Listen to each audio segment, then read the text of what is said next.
Hey everybody, welcome to What's Up Wednesday. This week, I want to talk about the hidden safety hazard nobody admits to, and that's production pressure. I know we've been talking in safety about production versus safety versus quality for an eternity, at least my entire career. And and I know that when I go back in time and I think of conversations I've had with leaders in the safety profession, many of who have either retired or even passed on at this point, I remember so many stories of somebody being promoted into a safety director role and being told, "Go do your job and make the workplace safer. However, if I get any complaints about you from my superintendents or my production folks, you're out of here." And once upon a time, that was a legitimate conversation. Production made money, safety was a cost. And the reality is, I think that we've transformed over time and we've matured a little bit to where I think that we see that really the hidden costs of not doing work safely and having poor quality work, which requires a lot of rework, which I talked about recently, they actually suck off the bottom line. And one of those conversations I had many years ago with a mentor of mine, and again, he was told by the president of the general contractor he went to work for that if a single superintendent complained about him, he was fired. He told me that he started measuring data and he started tracking superintendents by work performed, by claims costs, and profitability.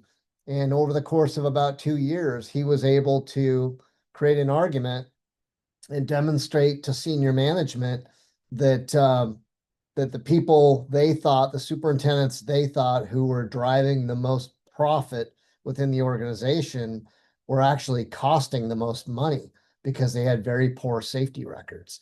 And he was able to dollarize this. And as a result, I think that that really restructured or reformed the way they looked at their work. And they began to pay annual bonuses. A big percentage of that was based on safe work and how they performed from a safety standpoint, not just how much work they completed, how much revenue they generated, et cetera. So, let's talk a little bit about production because I think even today, um, I don't think that even today, I see even today that production continues to win most of the time. And I've never been a proponent of safety first, safety priority one, because safety can't compete with production. Safety will never compete with production because production generates revenue, which generates money, which provides jobs and ideally profit to the company at the end of the year.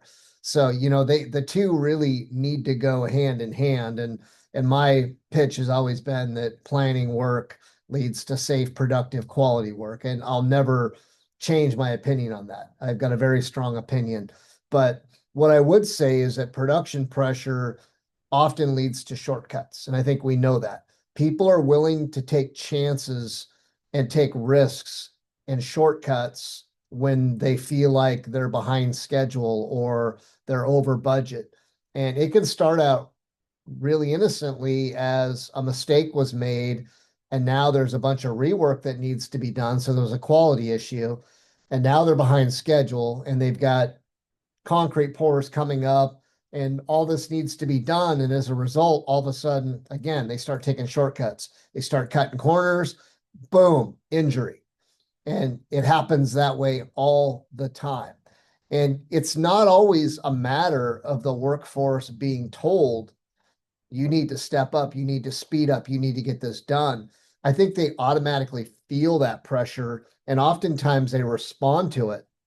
I know I've been around so many different superintendents and leaders over my career, and I've watched how they interact with people.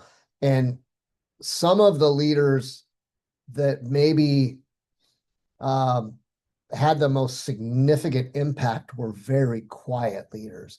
They didn't yell and scream at people to do things. They just naturally intimidated people. And it's amazing how sometimes nonverbal communication can speak louder than words.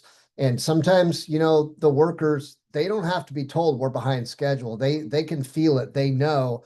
And then on their own accord, they begin to take chances and risks, and they start taking shortcuts in order to try to get caught up. It's really the job of leadership to say, wait a minute, guys, let's not take those shortcuts. We are behind schedule. If we have to, we'll add a shift, we'll work some overtime, but let's not take shortcuts. Let's not risk having an injury or an accident or more rework because we make a mistake. Um, so, you know, that just get it done mentality is, it's still there. And I think we have to be very aware of it. And we need to be paying attention when we see it. We need to say something, say something, stop the work, whatever it might be, because get it done is kind of human nature. And there are certain cultures that are way more get it done than others. And we're seeing a lot of that in the workplace where certain cultures are more willing to take more significant risks than others. And it's our job to stop that, to slow it down. And you know, it only takes a second. I remember a story of a very tenured union carpenter who was climbing a form system on a concrete precast wall.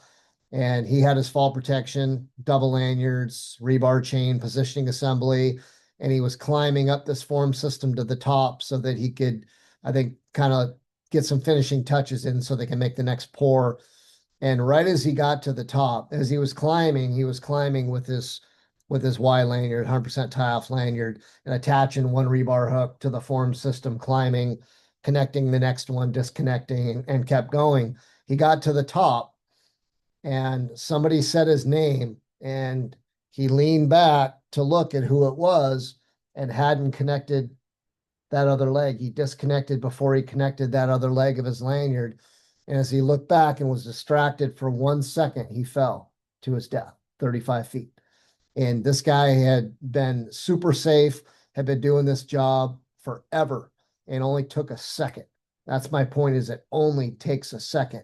So, you know, when we look at production pressure as leaders, we need to do everything we can to be able to put production pressure into perspective and to communicate to our teams what it means and the fact that we're not going to let those pressures change the way we do work and increase the probability that we're going to take risks that are either going to result in accidents, injuries, or rework. So think about that a little bit. Think about production. Watch. If you look around, you'll see it.